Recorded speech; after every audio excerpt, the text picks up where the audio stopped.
어떻게 하다 저도 이제 교수 문과대에서 보니까 저 건국대학교 있는데 문과대학에서는 부임 서열로 따지니까 제가 2위더라고요. 여기서 선생님하고 인연으로 따지니까 제가 2위네요. 수혜령 빼고서는 아마 제가 제일 두 번째 아마 오래된 사람 같습니다.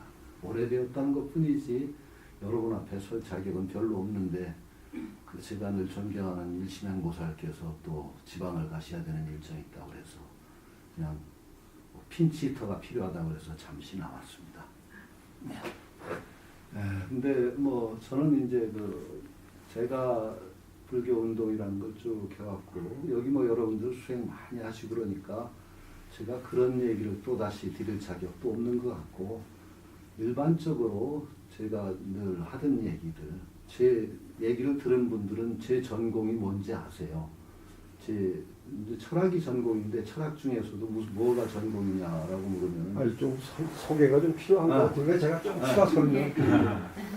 지금 건국대학교 저기 인문대 학장을 하시고 우리는 선우재단 아시죠? 네. 거기 이사장을 한 20년 하셨어요. 20년 안 돼요. 그리고 지금은 이제 후배한테 물려주시고 보림선언에서는 그러니까 1969년서부터 아니지 70년이죠. 70년서부터 한 2년 동안을 선생님을 가까이서 모신 그런 경력이 있으신 거예요. 네. 그래서 제가 불교 운동을 굉장히 모범적으로 이렇게 하셨고 대단한 분이십니다. 이렇게 특별히 시간을 내주셔서 귀한 시간 감사합니다. 이걸 불교 용어로 얘기하면 개근불사라고 합니다. 낯에 닿을 금치라는 격인데 개근불사를 해주셔서 낯이 좀 뜨겁습니다. 근데 제가 전공이 헤메니즘입니다. 이리저리 헤맨다고 해가지고 휴메니즘이라고 착각하시면 안 되고 헤메니즘이라고 하는 게 제 전공입니다. 그러니까 두서없이 좀 얘기를 하더라도 이해를 해주시기 부탁을 드립니다. 이제 백봉 선생님을 만난 인연은 참으로 제 생애에 있어서 지중한 인연이었고 그 인연이 없었으면 제가 어떻게 됐을까라는 그런 반성을 해보는데 정말 제가 지금의 제가 있는데 없어서는 정말 저를 설명할 수 없는 어른이죠. 그리고 제가 불자운동이라는 걸 계속 해온 것도 아마 뿌리는 선생님의 가르침에 있다고 저는 늘 생각하고 있습니다. 그런데 이제 불자들이 대단히 이제 어려운 문제들이 수행을 하다 보면 닥치기도 하고 불자들의 공통적으로 겪는 문제들이 있습니다. 잘못하면 여기는 굉장히 특별한 분위기입니다. 이 보림선언이라는 분위기는 대단히 특별한 분위기고 그 속에서 있다 보면은 그 분위기가 굉장히 귀한 것도 틀림없는데 잘못하면은 백봉이라는 산의 골짜기에서 헤맬 수도 있습니다. 백봉이라는 산이 좀 높은 산이고 골짜기도 험하다 보니까 그 속에서 헤맬 수도 있기 때문에 저는 밖에서 많이 활동을 해서 그 밖에서 느꼈던 불자들의 문제점 같은 거를 좀 얘기하면서 선생님의 생각, 사상이라든가 그것들이 우리가 어떻게 해야 될까 하는 그런 점들을 좀 중심적으로 말씀을 드려보겠습니다. 이 보림선언의 특징, 백봉 선생님의 어떤 선지도의 특징이 뭔가를 우선 알아야 될 것 같습니다. 백봉 선생님은 선을 지도하시는데 그 당시에서 대단히 다른 방편, 색다른 방편을 많이 쓰셨습니다. 여기서 이제 들으면은 이것이 전부인가 싶지만은 제가 선생님을 뵐 때만 해도 여름 겨울로는 이제 철야정지를 거의 장좌불화를 한 석 달씩 하고 그랬는데 그때 선생님께서 하루에 3번 설법을 하셨습니다. 설법을 왜 선가에선 그렇게 안 하는 설법을 왜 그렇게 많이 하는가 하고 여쭸더니 지견이 바로 서지 않으면 공부가 되지 않는다는 겁니다. 백봉 선생님의 선풍이라고 할 것은 지견을 바로 세우는 데서부터 출발합니다. 바른 지견을 가지고 수행을 해야지 바른 지견이 서지 않고서는 수행이 제대로 될 수 없다는 겁니다. 그리고 끊임없이 학인들을 자극해서 계속 화두를 들어도 끊임없이 그 화두를 놓치지 않도록 하면서 선생님은 탁월한 분이셨죠. 학인들을 마치 쥐가 왜 물소불에 들어가서 선가에서 얘기합니다. 물소불로 쥐덫을 만들면은 쥐가 기어들어가다 후퇴를 하지 못하죠. 그게 잡히는 쥐덫이 있습니다. 그렇듯이 그냥 학인들을 몰아서 정말 화두를 놓치지 않고 쫙 들어가서 정말 멈추고 뛰지도 못하도록 몰아넣는 탁월한 지도력을 가지셨는데 그 이전에 선생님의 가장 중요한 선의 중요한 특징은 정직연을 세운다라는 것입니다. 직연이 바로 서지 않으면 수행이 되지 않습니다. 아무렇게나 그냥 화두 들고 참선한다고 해도 되느냐? 되지 않는다는 거죠. 물론 되지 않는다고 단정적으로 말할 수는 없습니다. 그러나 정말로 자기 직연이 잘못 쓰게 되면은 그 직연이라는 집속을 빠져나오기 힘듭니다. 왜냐하면 자기가 스스로 자기 틀을 만드는 게 직연입니다. 일단 자기 틀을 그렇게 형성한 가운데서 수행을 하게 되면은 자기가 수행을 하는데 자기가 지은 집 속에 들어가 있어서 그 집을 빠져나오기가 힘듭니다. 그 수행이 제대로 될 수가 없어요. 그러니까 이제 뭐 예전에 천태종 같은 데서를 보면은 지목행족이라는 말이 있습니다. 지혜의 눈과 걸어가는 발 두 개가 함께 갖춰져야 된다라는 말이 있는데 선생님께서는 그런 예를 들지는 않으셨지만 바로 보는 눈이 서지 않으면은 다리만 가지고는 갈 수가 없다는 거예요. 우리가 어디로 가는가, 어떻게 하는가를 바로 알지 않고 걸어가다 보면은 어디로 갈지 모르죠. 부산에서 서울로 가려는 사람이 그냥 가면 된다라고 생각하고 남쪽으로 출발하면 어떻게 되겠어요? 바닷속으로 들어갑니다. 지구는 둥그니까 자꾸 걸으면은 한 바퀴 돌아 서울 올 수도 있겠죠. 지구 한 바퀴 돌으면 서울 올 수 있습니다. 그러나 그간에 빠져 죽습니다. 그러니까 그런 터무니없는 짓들이 많고 화두라든지 참선이라는 것이 대단히 그 불교 안에서는 혁명입니다.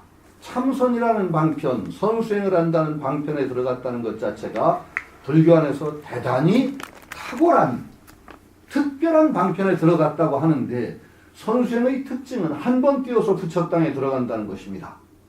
그런데 잘못하면은 부처 땅에 들어가기는커녕 정말 엉뚱한 데로 빠져들어갈 수 있는 위험을 가진 것이 또한 선수행입니다. 선수행이 나온 배경을 우리가 이해해야 됩니다. 여러분들이 선을 수행할 때 내가 선수행을 하고 그 참선을 하고 화두를 든다는 것이 어떤 의미를 가졌는가를 바로 알아야 됩니다. 자기가 서 있는 자리가 어디인가를 알아야 되죠. 선수행이 나오던 그 당시 분위기는 어땠을까요?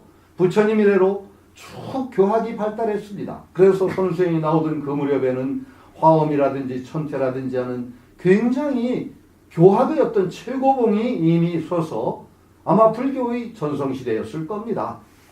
그런 바탕이 되고 났을 때 어떤 문제가 생겼을까를 한번 우리가 생각해 보십시다. 자, 화엄교학 엄청납니다. 천태교학 엄청납니다. 그 다음에 뭐 법상종이니 유식학이라고 해서 법상종, 삼론종 같은 교학이 있었는데 자, 그 교학을 중심으로 해서 불교가 발전했을 때 나오는 문제는 무엇일까요? 이런 문제가 나옵니다. 반드시. 지식이 장애가 되는 시대가 됩니다. 지식이 알미 장애가 됩니다. 자, 암과 깨달음은 우리가 다르다는 건 불자들은 대부분 알고 있습니다. 알미 깨달음은 아니라는 거죠. 그 교학하는 분들도 그것이 깨달음이라는 생각은 안 합니다. 그런데 암과 깨달음이 혼동되는 사태도 벌어질 수가 있습니다. 불교적인 지식을 대단히 많이 가진 사람들이 뭔가 깨달음에 접근한 사람으로 여겨지고 고승으로 추앙받고 뛰어난 불자로 추앙받는 시대가 오는 것이죠. 그렇게 되면 대중은 어떻게 될까요? 일종의 불교의 계급이 생기는 셈입니다. 배우지 못한 자와 배운 자의 계급이 생겨버리는 거죠.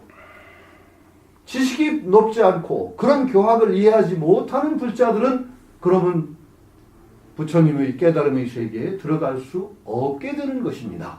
과연 그럴까요? 사실이 그랬던 겁니다. 그 수많은 교학의 가르침을 섭렵하지 못하고 이해하지 못하면은 그냥 어떻게 돼야 되는 거예요? 불자들은 다음 생을 기약해야 되는 거예요. 다음 생을 기약해야 됩니다. 그래서 그 당시 지식을 가진다는 것은 어떤 의미가 있었습니까? 어떤 높은 신분이 아니면 지식을 가질 수 없어요. 일반 백성들이 높은 지식을 가질 수가 있었을까요? 없죠. 당연히 대단히 높은 어떤 벼슬을 했다든가 아니면 집안이 부유해서 배울 수 있는 그런 능력과 조건을 갖춘 사람만이 지식을 가질 수가 있는 게죠. 그렇다면 일반 대중들은 그 부처님의 세계에서 2등 시민이 되는 겁니다. 소외되는 겁니다. 너는 이 생에서는 틀렸다라는 선고를 받는 거나 마찬가지라고 할 수 있는 겁니다. 스스로 그렇게 자기를 부처님 세계에서 발을 빼게 만드는 것, 이게 지식 중심의 불교, 말하자면 교학 중심의 불교가 가진 큰 문제라고 할 수 있죠. 저는 이제 선생님 그 영향을 받기도 하고 그래서 그런지 늘 안테나가 좀 이상하게 좀 발달해 있습니다. 그래서 쭉 심상하게 들어넘길 소리도 좀 꼬투리를 잡는 경우가 많은데 이산희연 선사 발언문을 읽어보셨습니까 혹시? 저는 절대로 제가 볼자가 그거 읽으면 안 된다고 오히려 하고 다닙니다. 그 이산희연 선사 발언문을 한번 쭉 읽어보십시오. 발언문의 전체 분위기가 어떠냐? 이 세상에서는 그냥 명과 복을 빌고 잘 살다가 다음 생에 동진 출가해서 수행하자는 게 그 이산희연 선사 발언문의 중심적인 분위기입니다. 그 중심적인 분위기를 딱 드러내는 말이 이산희연 선사 발언문에 있습니다. 이 세상의 명과 복은 길이길이 창성하고 오는 세상 불법지에 날로 늘어나서 이렇습니다. 그 구절이 번역된 것이 제가 하도 이상해서 한문으로 제가 그걸 찾아봤습니다. 원전을 이산희연 선사 발언 번역을 잘못했나 싶어서 찾아봤더니 바로 그대로입니다. 이 세상의 명과 복은 길이길이 창성하고 오는 세상의 불법지에는 날로 늘어나서 어떻게 된 겁니까? 이 세상에서 명과 복이 창성하고 불법지에는 어디로 이루어졌어요? 다음 생으로 이루어졌습니다. 오는 세상 불법지입니다. 날로 늘어나서 저는 그걸 읽고 발언을 읽고 너무너무 놀랐습니다. 이거는 부처 종자를 끊는 발언문일 수가 있다. 자, 여러분들이 혹시 이 세상에서는 안 될 것 같아. 그러니까 내 생에 동진 출가에 수행하겠어 하는 순간에 여러분들은 부처님 세계에 발 담그기 힘들어집니다. 다음 생에 태어나가지고 기억을 다 하실 것 같아요? 전생에서 내가 이번 생애로 미뤘어. 그러니까 이번 생에는 동진 출가해서 수행하는 생애야 라고 기억하실 것 같아요? 안 됩니다. 뭐만 남느냐? 버릇만 남습니다. 업이라는 건 버릇입니다. 미뤘던 버릇이 한 번 들으면 다음 생에 또 미룹니다. 그래서 다음 생에도 또 다음 생에 하죠. 두 번 미루면 세 번째는 더 미루기 쉽죠. 세 번 생에는 또 다음에 합니다. 그래서 영원히 불법죄에는 다음에 부처종자 끊어지지 않겠습니까? 잘못하면 이거 큰일 나는 발언입니다. 이 세상에서 불법죄를 바로 이루겠다는 것, 이 각오가 서지 않으면 선문에 들어올 자격이 없습니다. 바로 지금 여기에서 이 불법죄를 통해서 이 생을 행복하게 해야 된다는 겁니다. 거기서 바로 가장 큰 문제가 이 세상의 명과 복은 길이길이 창성하고 오는 생의 불법지에 날로 늘어나서 왜 명과 복과 불법지가 둘이어야 됩니까? 불교는 불교에 발을 들이는 순간부터 그 전보다 행복해져야 됩니다. 불교를 믿는 순간부터 어제보다 더 고통이 덜해져야 됩니다. 불교는 무슨 종교인가요? 이고등락의 종교입니다. 괴로움을 벗어나서 즐거움으로 가는 종교입니다. 즐거움을 천하게 보지 마십시오. 여러분들이 수행이 얼마나 됐나, 내 수행이 어느 정도인가 체크하는 가장 쉬운 방편이 있습니다. 고상한 법력 같은 거 논하지 마세요. 법력 측정기라도 제가 만들고 싶어요. 도대체 법력이 높다는 분들이 무슨 법력을 가졌는지 나는 알 수가 없을 때가 많아요. 법력 측정기 만들자, 깨달음 측정기 만들자고 제가 제안했던 적이 있어요. 이게 도대체가 법력 높다는 스님들이나 수행 많이 했다는 분들이 하는 얘기를 들으면은 무식한 제가 듣기도 가슴 답답한 소리만 하고 앉았어요. 이 무슨 법력이 그런 게 있습니까? 근데 법력 측정기 만들자, 깨달음 측정기 만들자고 무식한 소리를 글로 썼던 적이 있어요. 수행 정도, 자기가 어느 정도 됐나 측정하는 가장 빠른 길은요, 내가 편안하고 즐거운 시간이 많은가, 괴롭고 불안한 시간이 많은가를 비교해보면 됩니다. 가장 간단한 얘기입니다. 편안하고 안락한 시간이 많은 것이 수행된 사람입니다. 괴롭고 불안한 시간이 많은 사람, 무슨 소리를 해도 수행 안 된 겁니다. 간단해요. 불교는 그래서 불교 믿는 순간부터 어제부터 행복하지 않고 행복이 늘어나고 괴로움이 줄어들지 않으면 자기가 뭔가 불교 잘못 믿었다고 반성해야 됩니다. 저는 그렇게 믿습니다. 부처님은 어떤 분이셨죠? 10대 명호를 가지고 있었습니다. 부처님은 10대 명호 아시죠? 열애, 음공, 정변지, 명행교, 선설세간에, 조장부, 천인사, 불세존, 그런 거 있죠. 10대 명호에 들어가지는 명호가 있는 줄 아시죠? 어떤 명호예요? 항상 웃으시는 이였습니다. 항상 웃으시는 이. 부처님 명호가 십대명에 들어가지 않았어요. 항상 웃으시는 이로 불려졌던 분이에요. 불교를 믿는 순간부터 우리는 부처님을 닮아가는 삶이어야 되고 항상 웃는 삶으로 가야 되는 겁니다. 불교의 특징, 뭔가 세상이 고다라고 얘기하니까 괴로움을 껴안고 둥그르라고 하는 줄 알아요? 아닙니다. 괴로움은 바로 보고 그 순간부터 괴로움을 벗어나는 여정을 출발하는 것이지 바로 보지 못했기 때문에 바로 보라고 한 겁니다. 그 다음부터는 괴로움이 덜어져 나가는 삶이어야 되는 것입니다. 부처님 당시의 교단 분위기를 전하는 아주 중요한 증거가 있습니다. 불교는 굉장히 무겁고 정말 뭔가 심각하고 한 종교다. 이 인상부터 덜어버리십시오. 그 당시에 바로 부처님 교단을 방문했던 사람이 남긴 기록이 있습니다. 그 사람 그렇게 말하고 있습니다. 다른 교단을 들려보면은 뭔가 칙칙하고 음울하고 뭔가 그렇다는 거예요. 회색 분위기가 나고. 근데 부처님 교단을 들려보면은 정말로 다르다는 거예요. 그 바로 밝고 명랑하고 자신감에 차 있고 자비심에 넘치고 이렇게 수련을 하고 있어요.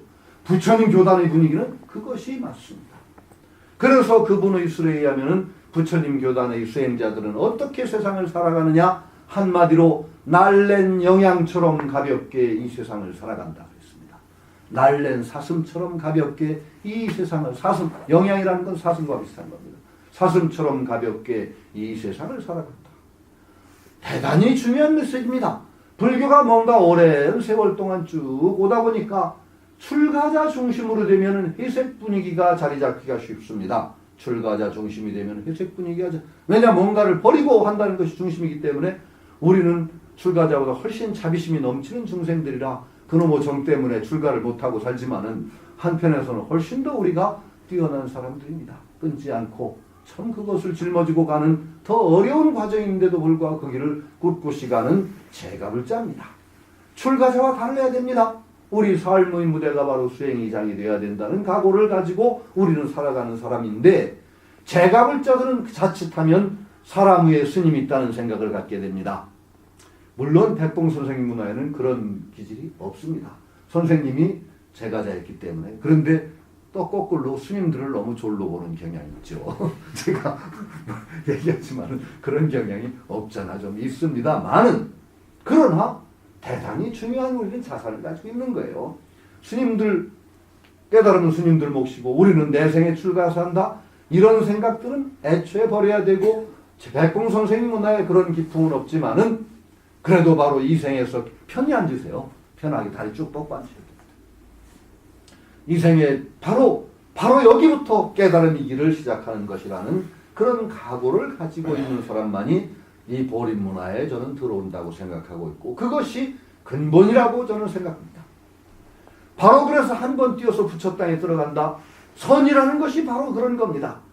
유무식이 어떤 장벽이 되고 깨달음과 지식이 혼동이 되고 무식하지 않은 사람은 깨달음의 세계에 소외됐을 때 돼지 잡던 백정이 정말 목다다가 돼지 눈과 마주치는 순간에 뭔가 한 생각 돌이키는 순간에 부처 땅에 들어갈 수 있다는 것이 바로 선종인 겁니다. 바로 그렇게 우리는 부처 땅에 들어가려는 사람이고 여기서부터 부처 땅에 들어가 있습니다. 우리는 한 발을. 대단히 중요한 지견이라는 것이 뭐냐? 우리는 수없이도 들으면서도 또 수없이 잊어버립니다. 깨닫기 전에는 아무것도 안 된다. 이런 생각을 하는 지견, 이거 잘못된 지견입니다. 깨달음과 깨달음이 두 쪽으로 나눠지는 지견을 가지고 있으면 깨닫기 힘들어집니다.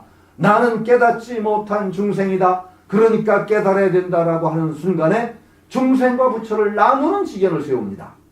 그러면은 나는 중생이라고 계속 못을 박아가며 수행하는 사람이 어떻게 깨닫겠습니까? 나는 중생하고 못을 박는 순간에 중생 벗어나기가 영원히 힘들어지는 거죠. 그러니까 연불송 같은데 부처님 거울 속의 제자의 몸은 제자의 거울 속에 부처님에게 되돌아 귀하는 이치를 알면 부처가 부처 이름 밝히심이네. 이런 개성을 통해서 우리는 바로 부처가 부처를 밝힌다는 그런 바른 지견을 세우는 것입니다. 그런데 이런 지견을 가지고 있으면서도 수행하다 보면 자꾸 자기는 나는 깨달아야 되겠다. 스님들 중에 깨달음병 걸린 사람이 엄청 많습니다. 깨달음병 무서워요. 깨달음병 진짜 무섭습니다. 내가 병이라고 하는 이유가 있습니다. 직접 현장에서 깨달음병을 제가 겪었습니다. 스님들 이런 뭐 이렇게 이제 둘러앉아서 논의를 하던 자리였습니다. 쭉 좋은 얘기, 뭐 깨달은 얘기는 아니고 상당히 일반적인 얘기를 이제 그 불교와 사회적인 문제를 얘기하는 자리였는데 어떤 스님께서 대단히 좋은 의견을 막 얘기해 주셨어요. 아주 건설적이고. 근데 저쪽에 앉았던 스님 한 분이 그 스님을 비아냥하더라고요. 아, 스님 깨달으셨나 봐. 좋은 말씀도 그렇게 잘하셔. 그렇게 말하는 순간에 그렇게 좋은 얘기 잘하던 스님께서 입을 딱 다물고 아무 말도 안 하더라고요. 너 깨달았냐라는 식이죠?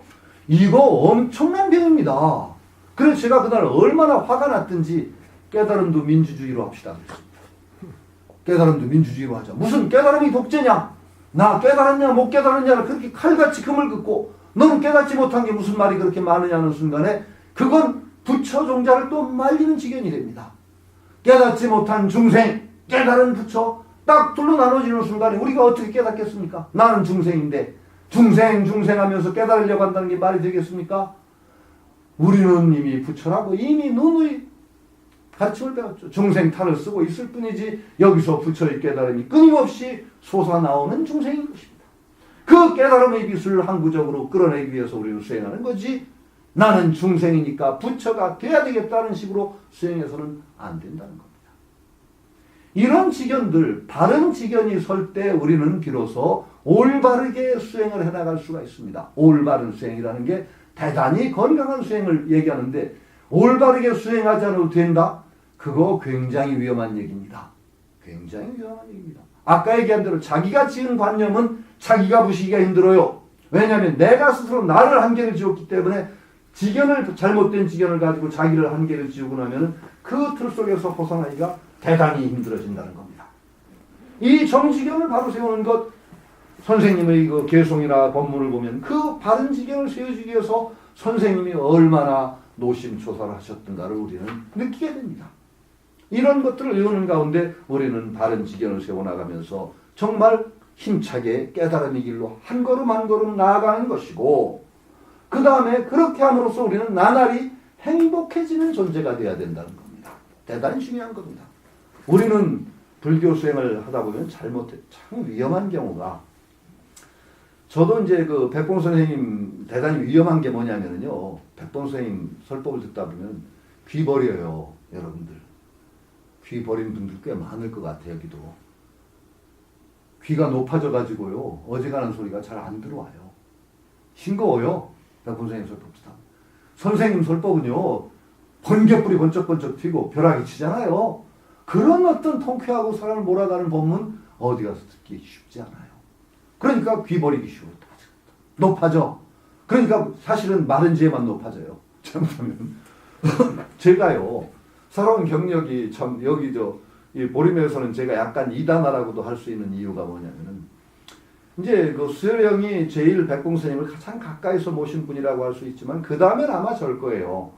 왜냐하면은 그때 백봉 스님이 한참 어려우신 시절이고 신광사라는 절에 계셨는데 그 뒤에 또 그런 분들이 있었습니다만은 제가 초창기 6개월간을 선생님하고 한 방을 이제서 살았어요. 요거보다 방도 훨씬 작고 그런데 선생님 아랫목에 주무시고 나는 운목에서 자고 뭐 매일 밥상 들여다 드리고 선생님 아랫목 저는 운목. 그때 그 노인네 때문에 고생 참 한 생각하면 내 정말 좀 이가 이러고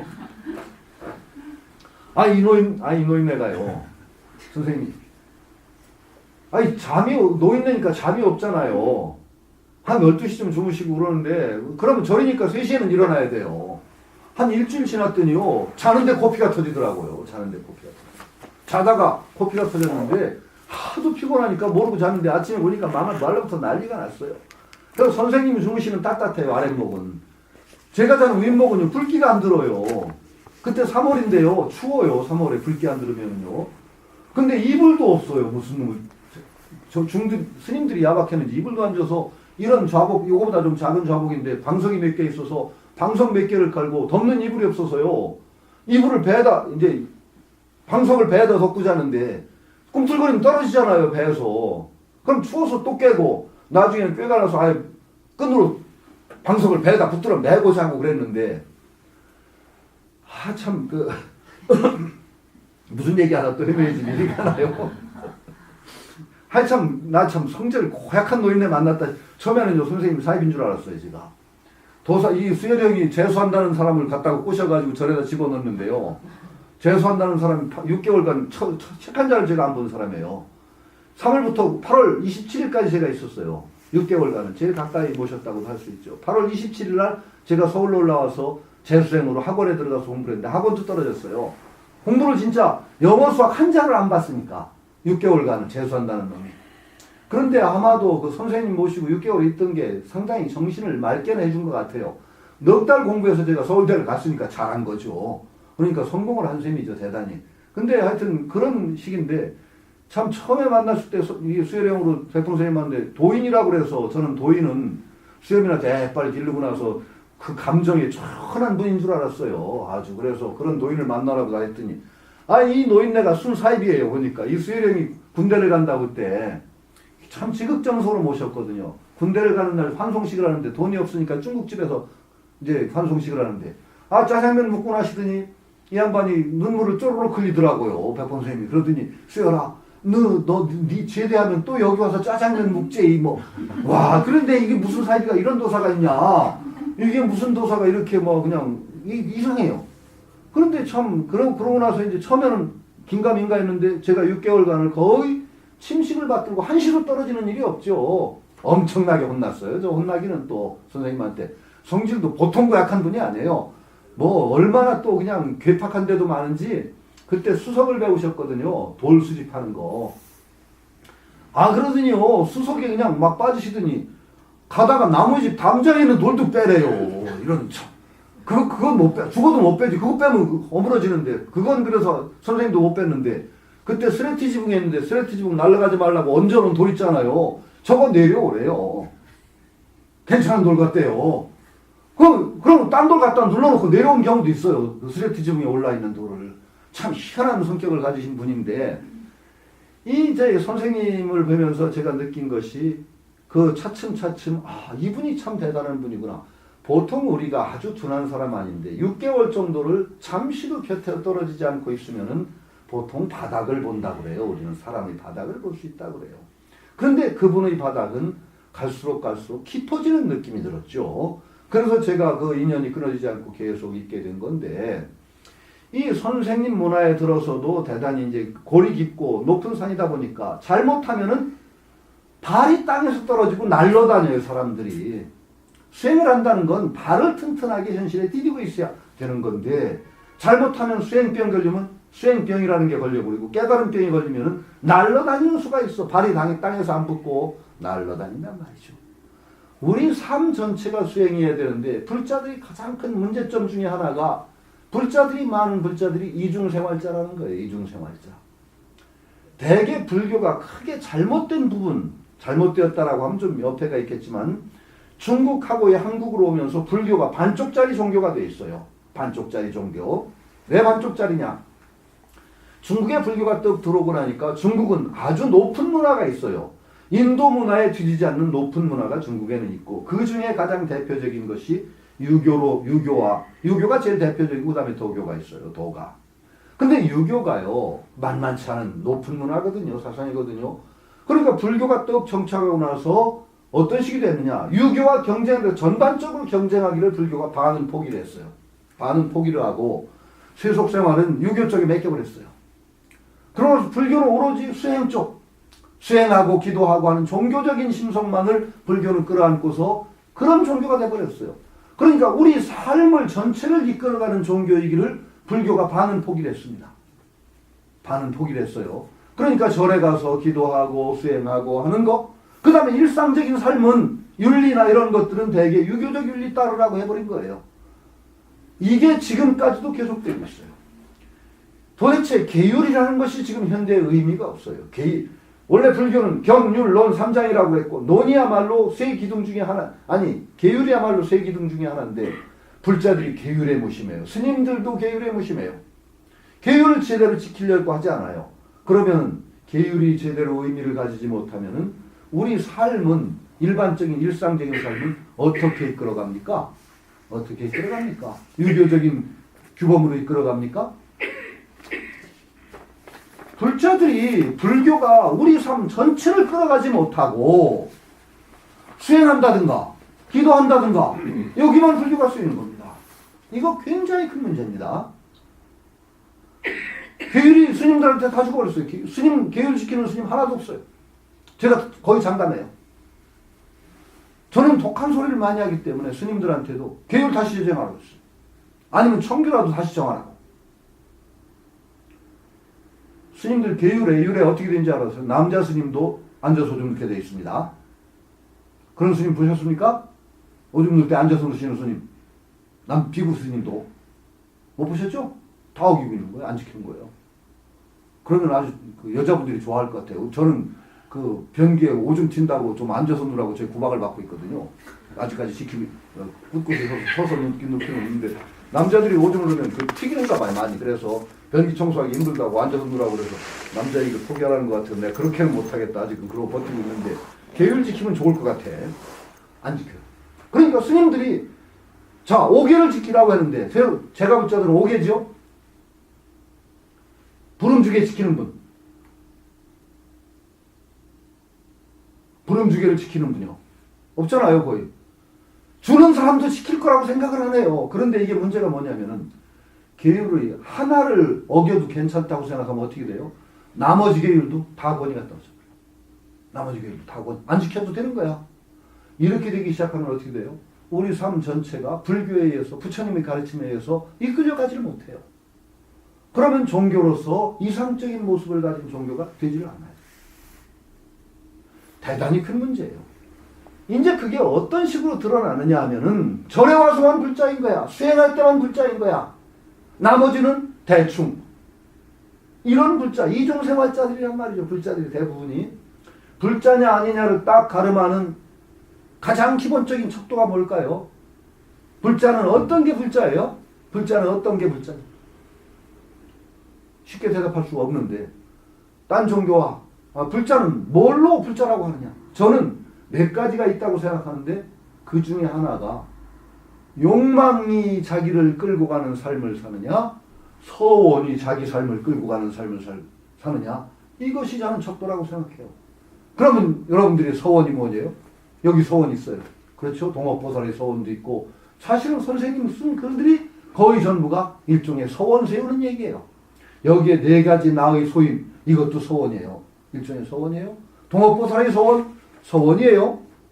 이것이 자기를 끌고 가느냐 아니면 욕망이 끌고 가느냐를 반성해 보세요. 사홍서원 있어요.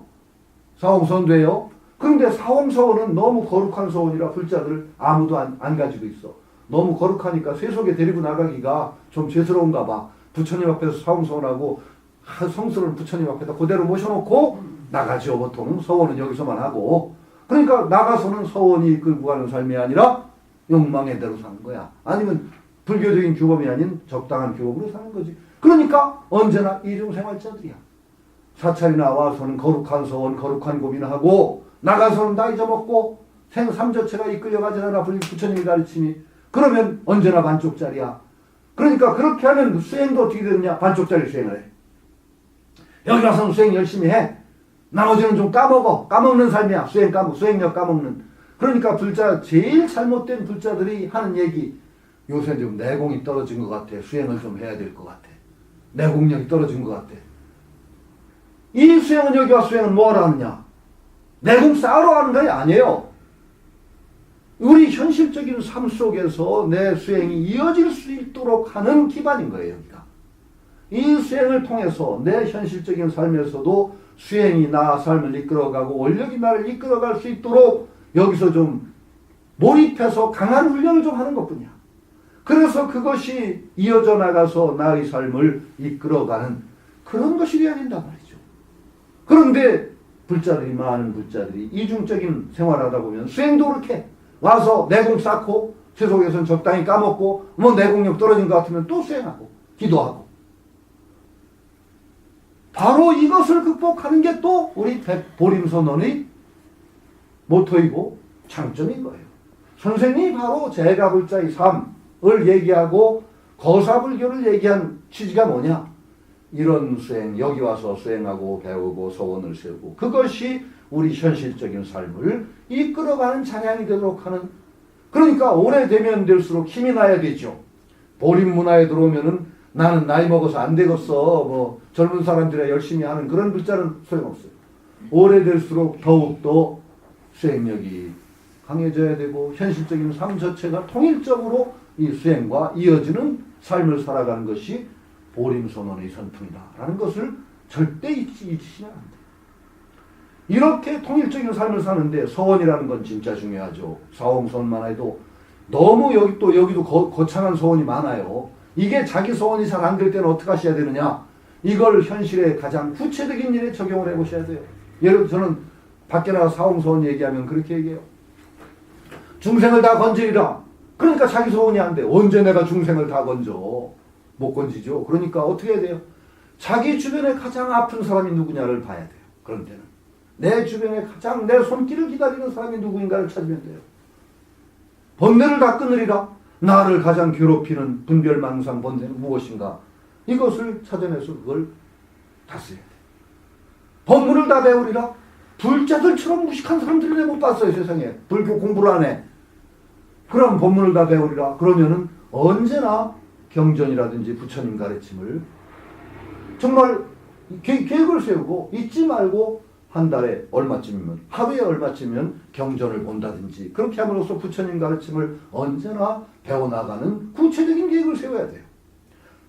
불도를 다 이루리라. 자기 수행방편을 가져야 돼요. 불자는 자기 수행방편을 가지고 꾸준히 그 수행방편을 통해서 자기를 개발해 나가야 된다는 거죠. 이렇게 사홍소원이 구체화되지 않으면 어떻게 돼요? 남의 소원이야. 사홍소원하고서 그대로 부처님 앞에 불단 앞에 모셔놓고 간단 말이죠. 그러고 그냥 적당히 살다 다시 들어오고. 그러면 선생님 말 전부 다가 난 소원이라고 생각하는데 그것들을 구체화시켜야 돼요. 자, 나의 부처님의 위를 들려는 대행기관이다 라든가 슬기를 세우는 대행기관이다. 그것이 내 구체적으로 내 삶 속에서는 어떻게 되어야 될 것인가. 이런 것들을 생각하면서 우리 삶을 이 선생님의 가르침 또 불교가 이끌어가도록 해야 된다는 거죠. 이렇게 해서 통일적으로 삶 전체가 우리 삶 전체가 이끌어가야 돼요. 계율 좀 얘기했지만 참 큰 문제입니다. 한국 불교가 가진 가장 암적인 문제일 거예요. 이거 해결되지 않으면요 불교 망해야 돼요. 저는 망한다고 봐요. 왜? 우리 현실적인 삶은 불교적으로 전혀 살라는 뭐가 지시가 없잖아. 이끌어는 뭐가 없잖아요. 어떻게 하는 거야? 어? 그러니까 불원주계 같은 거 있으면 그거 못 지키면 바꿔요. 다 지킬 수 있는 계율을 만들어주고 지키도록 해야 되는 거예요. 그렇잖아요. 5개만 제대로 지켜도 저는 불교가 제대로 살아난다고 봐요. 5개. 불살생. 저는 그렇게 얘기해요. 불살생계만 제대로 지켜도요. 불살생은 직접적으로는 바로 당보까지 비틀고 그러지 말라는 거지만은 나아가면 과소비도 살생이거든요. 우리가 과소비하는 순간에 다른 생명의 몫을 우리가 훔쳐오는 거예요. 내 생명을 유지하는 불필요한 것들 막 소비하는 순간에 자연계에 있는 다른 생명의 몫을 막 그런 도둑질해 오는 거죠. 도둑질하면 어떻게 돼요? 그 속에 있는 생명들, 자기 도둑질을 당한 생명들이 죽습니다. 그러면 살생이 되는 거예요. 결과적으로는. 그런 식으로 우리가 쭉 이 계율 문제도 선생님의 가르침도 이렇게 현실에다 적용해서 우리 삶을 이끌어가는 그런 지침, 구체적인 지침을 만들어내야 된다고 생각하는 거죠. 그렇게 되면 우리 삶 전체가 통일적으로 수행의 장이 되는 거예요. 통일적인 수행의 장이 되어야 된다는 거죠. 그래서 제가자들 선생님이 가르치는 가장 핵심이 뭐냐? 우리 삶 전체를 수행의 장으로 삼아나가는 가르침이다라고 저는 이해하고 있어요. 저는 제가 불자운동을 하는데도 바로 그것이 선생님의 가르침이라고 생각을 했어요. 선생님이 쭉 설법을 하시다가 마지막에 내는 화두가 뭐예요? 새말귀죠. 새말귀.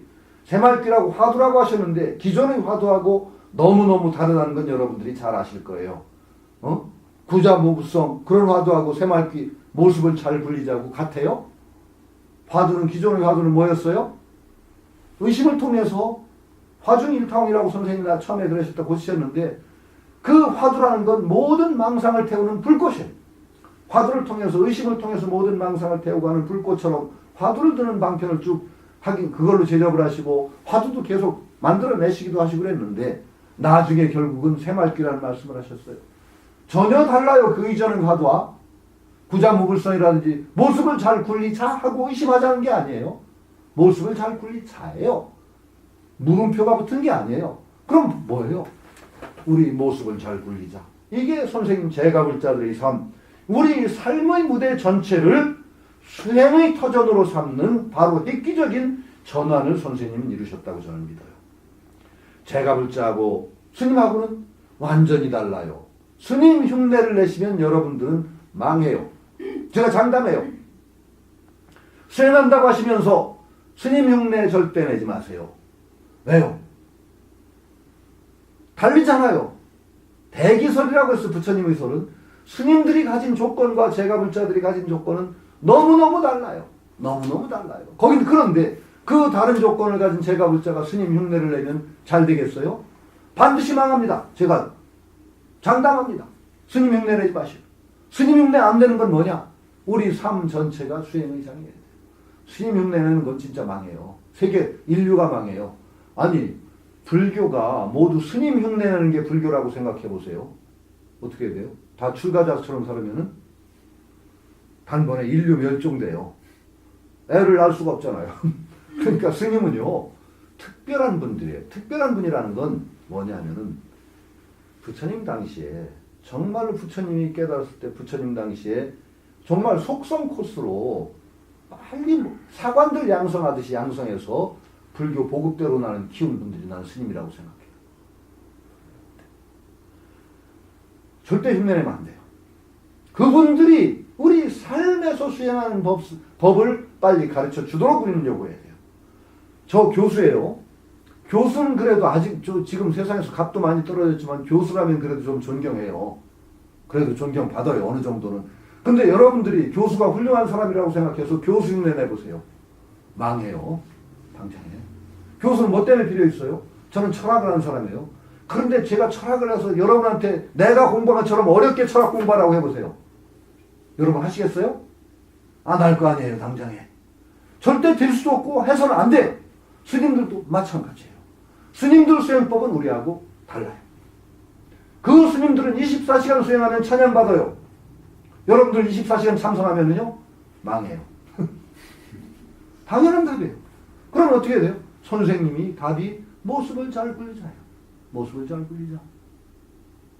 스님들하고 우리는 기가 다르기 때문에 모습을 잘 굴린다는 것을 화두로 삼아서 우리 현실적인 삶의 터전을 모조리 수행의 장으로 바꿔나가는 그 계기가 바로 모습을 잘 굴리자에 저는 있다고 생각하는 거죠. 엄청나게 다르고 엄청나게 저는 중요한 일이에요. 그리고 불교의 가장 뛰어난 점이 부처님이 열어놓으신 가장 훌륭한 제가불자들을 위해서 열어놓은 제가불자들을 위한 종교가 저는 불교라고 생각해요.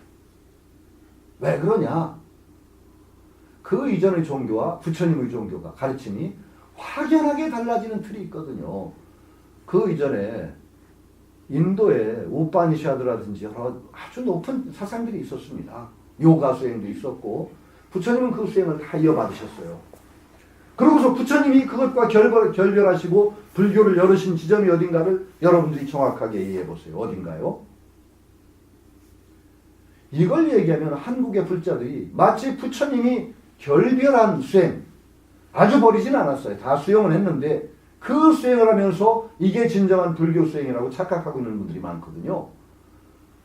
부처님이 뭐 전계 보면 알랄라칼라만가 우달라칼라마푸트란가 라마푸탄가 하는 두 스승 밑에서 수행을 했죠. 그거 아시는 분 알아요. 그래서 두 스승 밑에서 거의 궁극에까지 갔어요. 비상, 비비상, 저정 이런 그런 아주 궁극의 선정산매에 가서 그 스승들이 부처님을 인정하고 나와 더불어서 함께 교단을 이끌자 그랬어요. 그랬을 때 부처님이 차고 나왔죠. 왜 차고 나오신지 알죠? 왜 차고 나오셨을까요? 부처님이 그 수행을 그렇게 살 수는 없지 않냐. 쉽게 얘기하면 그게요. 너 그 수행에 들어가서 삼매 상태 들었을 때는 모든 괴로움이 없고 편안해. 근데 맨날 삼매에 들어 살 수 있나요? 세상 망하게요? 안 된다는 거예요. 그렇게 살 수 없다는 거예요. 그러니까 부처님이 그러면 그걸 뒤집어 얘기하면 뭐예요? 이렇게 현실적인 삶을 살아가면서도 수행할 수 있는지, 그리고 이 현실적인 삼매 들지 않아도 이 상태에서 우리가 살아가는 상태에서 행복할 수 있는지, 부처님은 이걸 찾으신 거예요.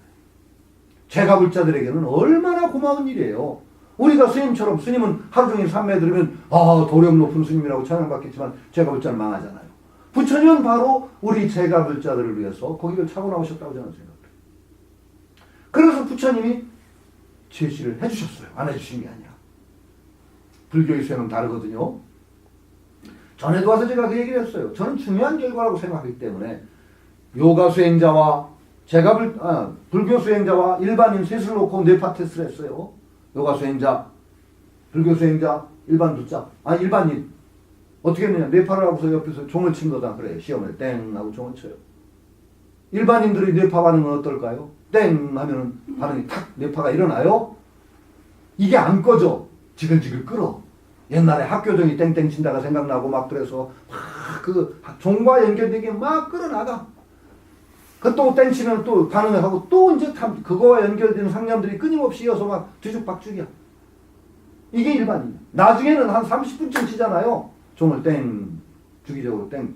30분쯤 제가 이제 일반인은 반응이 없어. 타성화되는 거야.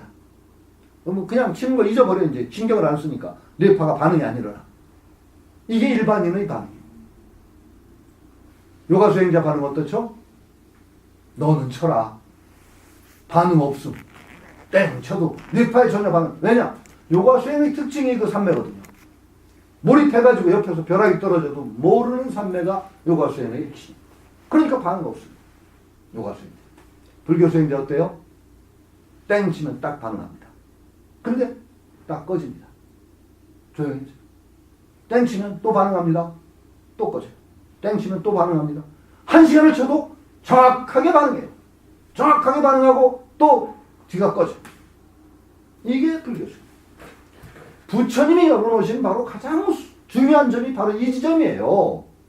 그 이전 부처님 안 나오셔도 그 삼매수행은 다 있었어요. 부처님 안 나오실 그것만 필요하다면 우리 필요 없는 거야. 우리가 그 불교 수행에 들어 삼매 들어가지고 그냥 모두 있고 옆에 벼락 떨어지고 모르는 내 집중에 들었다. 내 도령 높다. 그걸로 왕 잡고 있을 종교라면 불교 필요 없어. 불교는 어디냐? 땡 치면 정확하게 반응하고 1시간을 쳐도 계속 변함없이 거기에 정확하게 반응하는 수행. 이게 불교죠. 그리고 이것이야말로 우리 제가불자들에게 가장 큰 희망이에요. 그러니까 우리 현실적인 삶을 살아가면서도 수행하고 할 수 있는 길이 바로 여기에 있는 거예요. 우리는 정확하게 사태에 반응하면서 살아요. 이게 수행이에요. 물론 부처님은 그 이전의 수행을 다 포용하셨어요. 그래서 삼매 수행을 굉장히 권장을 하셨어요. 이 삼매를 통해서 집중력과 통찰력이 늘어난다는 걸 인정을 하셨어요. 삼매 수행은 필요 없다라고 하신 게 아니에요. 그러니까 요가 전통이 다 불교 속에 들어왔죠. 그러나 그걸 수용하면서도 불교 수행의 특징은 어디 있느냐? 여전히 정예쌍수이고 지관상 겸수예요. 머무름과 깨어있음이, 집중과 깨어있음이 함께 있는 수행이 불교 수행의 핵심이고, 이게 바로 불교 수행의 정신입니다. 진수예요. 바로 우리가 딴 수행 그러면 요가 수행 같은 거 제가불자들이 현실적인 삶을 살아가면서 삼매 수행 잘 되겠습니까? 운전하면서 한번 삼매 들어보시죠. 어디로 갈까? 차가 삼매력에 힘입어서 아주 잘 갈까요? 안 갈까요? 안 갑니다. 그런 삼매 있다면 거짓말이에요. 안 갑니다. 박습니다.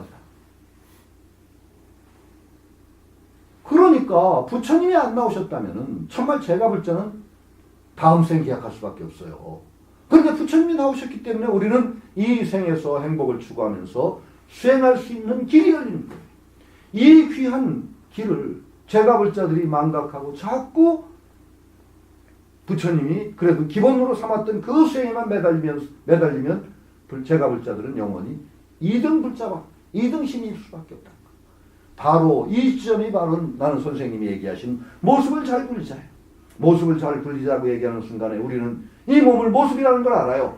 모습이라고 알기 때문에 그 집착을 떼는 거예요. 집착이 떨어져요. 모습이거든요, 이거. 잘 굴린다는 것 속에서 우리 묘한 희의 슬기를 굴리고 그럼으로 통해서 우리 삶의 터전을 풍요롭게 하고 그 자체가 수행인 것, 이것이 바로 저는 선생님의 마지막 답이었다고 생각합니다. 저는 그렇게 생각해요. 다르게 생각하시는 분도 있을 수가 있어요. 그렇다면 바로 선생님이야말로 이 시대에 부처님의 정신을 가장 충실하게 계승하셔서 그것을 우리에게 맞는 답으로 내놓으신 분이 아닐까 저는 생각을 해요. 선생님은 저는 생각하면요, 제가 볼 자들에게 그분 생애 자체가 하나의 복음이에요. 복음이라는 말은 기독교 말 같아서 좀 이상한데, 복음이라는 건 복된 소식이란 말이거든요. 그분 제가 알기로 돌아가실 때까지 아마 반야신경 잘 외우셨나 모르겠어요. 제가 모시고 있을 때는 분명히 반야신경 못 외웠어요. 맨날 저는 그래서 혼났어요. 성부는 아는 것도 많다. 아는 거 많으면 왜 결국은 그 모양이냐 이거지. 그래서 혼나기도 무지하게 혼났는데 선생님하고 돌아가실 때까지 반야신경 못 외웠을 가능성이 많습니다. 그런 어른이 수행을 통해서 뭔가 바른 지견이 나고 했다는 거. 견성을 하시고 어떤 스님도 정말 내게 들을 수 없는 살아있는 소리가 스님에 나왔다는 것 자체가 우리에게 정말 복된 소식이죠. 이걸 우리는 참 큰 힘으로 삼아야 돼요. 힘으로 삼아야 된다. 그러면서도 한편으로는 조금은 이제 우리가 선생님이 가시고 나면은 선생님이 어떤 자리에 서 계셨든가, 선생님이 어떤 분이셨다에 대한 밖에서 보는 객관적인 평가가 저는 필요하다고 생각해요. 무조건적으로 저는 늘 얘기하는데, 일심행 보살님도 동의를 하셨지만, 백봉교도는 되지 말아라. 백봉교도는 되지 마라. 아니, 불교의 개성이 있거든요. 장부자유 충천지, 불양열의 행처행, 장부가 스스로 하늘을 찌르는 기상이 있거니, 여러분들은 장부시거든요. 큰 뜻을 낸 분들이거든요. 장부예요. 하늘을 찌르는 기상이 있거니 불양열의 행처행, 열애가 행한 곳을 따라서 행하지 마라 그랬어요. 부처가 행한 곳도 그런 기상이 있는 사람들이에요. 그러니까 선생님의 정말 온전한 의미를 우리는 바로 알아서 그분의 정신을 온전하게 계승하는 것, 이것이 저는 보림선언이 우리 한국 불교계의 위치라고 생각해요. 저는 정말 귀하게 생각해요. 선생님만큼 용기 있는 분이 없었고, 그 당시에 다 일반적, 요즘 와서 간화선이 반성이 되고 있어요. 요즘 와서야 간화선을 보급하려고 보니까 그대로 안 되거든요. 안 돼요. 왜냐하면 10년을 화두를 해도 변화가 있는지 없는지. 그러니까 전부 이 간화선의 본산이라는 나라에서 스님들도 미얀마 가고 태국 가서 윗바사나 배운다, 티베트 수행을 한다 그러고 있거든요. 왜 그랬을까요? 10년 해도 화두 타통하면 맹 제자리니까, 깝깝하니까. 그런데 알고 보니까 간화선 지도가 그렇지 않다는 게 밝혀져요. 일본 임재정이라는 선풍을 보면은요, 계속 입실 지도를 해요. 화두를 주고 그냥 내방치는 게 아니에요. 계속 입실해서 점검해주고 그러면서 자극 주고 하는 게, 그게 원래 전통이에요, 선생님은 그거 하나도 무식했던 분이 이렇게 해서는 안 된다고 얘기하시고, 정말 한글로 전부 그 당시에 모든 경력 한글로 하자고 주장하시고, 그런 용기는 분이었어요. 그 용기, 우리가 바로 물려받아야 될 것이 그 용기, 그리고 부처님의 수행을 바로 계승한 그 지점, 제가 볼 적에 정말 기독교식으로 얘기하면 복음이라고 하는 그 지점을 바로 이어서 우리는 삶 전체가 수행의 장이 되어야 된다라는 거죠.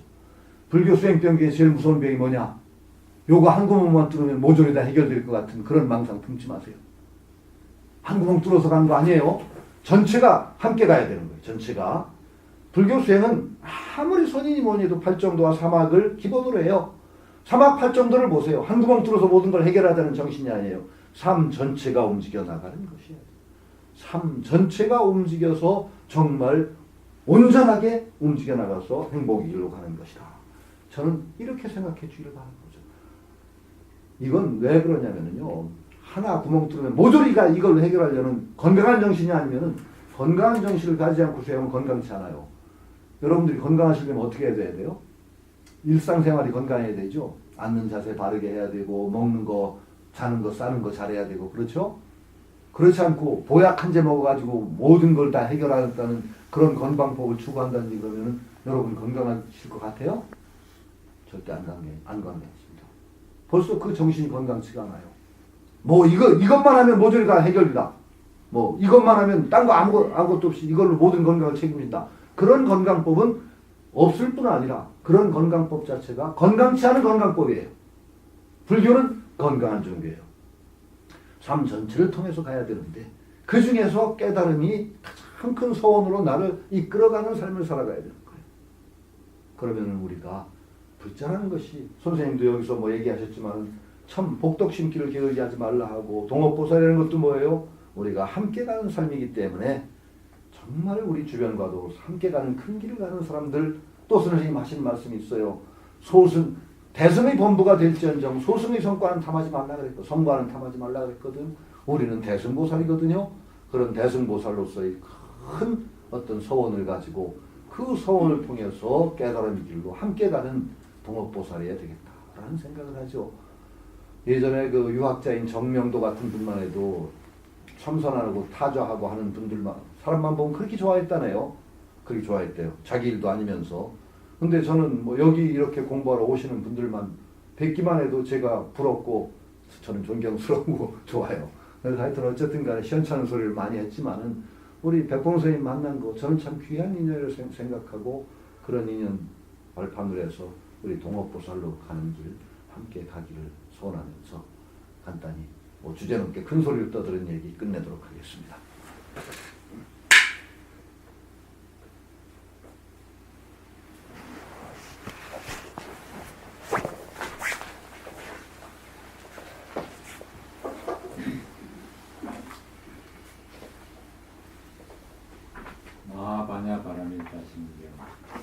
관자재 보살은 깊이 반야바라밀라를 하는데 다섯 살이 모두 기었음을 비추어보고 온갖 괴로움과 재앙을 건졌느니라. 사리자여 것은 빈과 다르지 않고 빈은 것과 다르지 않으므로 것이고 빈이요 빈이 곧 것이니 느낌 새긴 건과 아이도 또한 다시 이르리라. 사리자여 이 모든 줄의 빈 모습은 생김도 아니고 거짓도 아니며 더러움도 아니고 깨끗함도 아니며 다함도 아니고 덜함도 아니니라. 이러므로 빈 가운데는 것이 없으며 느낌 새긴 거는과 아래도 없으며 눈기 고여 무무와 뜻도 없으며 빛깔 소리 냄새가 다칠림과 요량도 없으며 도림도 없고 나아가 알림도 없으며 한발음도 없고 또한 한발음의 감도 없으며 나아가 늙고 죽음도 없고 또한 늙고 죽음의 감도 없으며 괴로움은 거짓과 수도 없으며 철도 없고 또한 어둠도 없느니라. 얻을 바가 없음으로써 보살도를 당기는 반야바라밀라를 밝힘으로써 마음에 걸림이 없고 걸림이 없으므로 두려움이 없기에 뒤바뀐 헛된 생각을 멀리 여의어서 마지막으로 열망에 들어가니 과거 현재 미래의 모든 부처도 이 반야바라밀라를 밝힘으로써 무상정등 정답을 얻느니라. 알지어다 반야바라밀라는 가장 놀라운 주문이요 가장 맑은 주문이요 가장 높은 주문이요 무엇과도 견줄 수 없는 주문으로 능히 온갖 괴로움을 없애니 진실하여 호망하지 않은지라. 이에 반야바라밀라의 주문을 살아여 가로되 아제아제 바라제 바라승아제 무지사바 아제아제 바라제 바라승아제 무지사바 아제아제 바라제 바라승아제 무지사바. 원을 세우는 말기. 원을 크게 세웁니다. 원을 크게 세웁니다. 원을 크게 세웁니다. 비로자나 자성물이 노사나 수용물로 이름을 세워 주신 삼계사사사미로다. 우주의 이마사를 정법으로 받두었고 마음속에 깊이 새겨 지극정진하오리다. 좋은 나라 세우시는 원탑을 널리 사랑하옵시는 관세음보살, 삼도지옥 여의시는 대세지보살, 묘한 솜씨 배옵시는 문수보살, 법과 목숨 이으시는 보현보살, 선정의 탈 하옵시는 지장보살, 다오실 교주이신 미륵보살, 제불보살 마사는 이내 몸의 참변목을 하루속히 개발해서 정성정로하게 쓰리 합필요를 베푸소서 합필요를 베푸소서 합필요를 베푸소서. 누리의 주인공. 다말식한 성품 중에 산화되지 이루고 또한 몸도 낮추어서 울고 웃고 하느니라.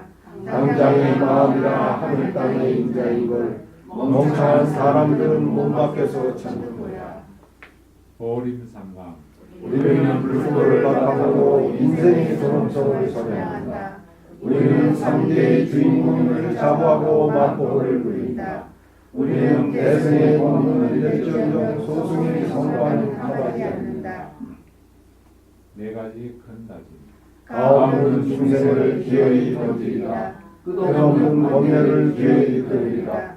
한없는 법문을 기어이 배우리라. 위없는 불을 기어이 이루리라.